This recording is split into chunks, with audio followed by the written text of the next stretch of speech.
বিভিন্ন ব্যাংকের blank cheque এবং স্ট্যাম্প নিয়ে নেয়।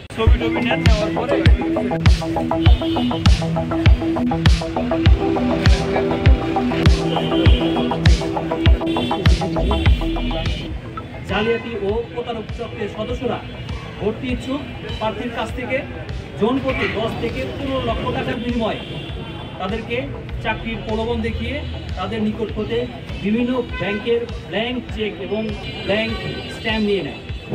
এছাড়া প্রতারক চক্রের পক্ষ হতে প্রার্থীকে ভর্তি সংক্রান্ত বিভিন্ন ভুয়া প্রশ্নপত্র ও উত্তরপত্র সরবরাহ করা হয়।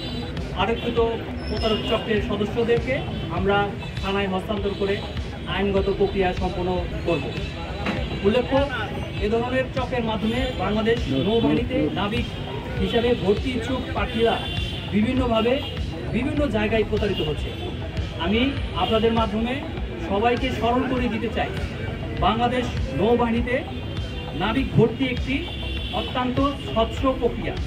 নাবিক ভর্তির কার্যক্রমে কোনো ধরনের আর্থিক লেনদেন এবং কোনো কিছুর বিনিময় করা হয় না এবং তা আইনত দণ্ডনীয় অপরাধ। নৌ সদরের নির্দেশনা বাস্তবায়নের লক্ষ্যে কমান্ডার খুলনা নৌ অঞ্চলের সার্বিক তত্ত্বাবধানে আমরা ভর্তি সংক্রান্ত যে কোনো ধরনের জালিয়াতি রুখে দিতে স্থির এবং বদ্ধপরিকর। ভবিষ্যতে বাংলাদেশ নৌবাহিনীর নাবিক ভর্তি কার্যক্রম চলাকালীন এ ধরনের নিয়মিত অভিযান আমাদের অব্যাহত থাকবে।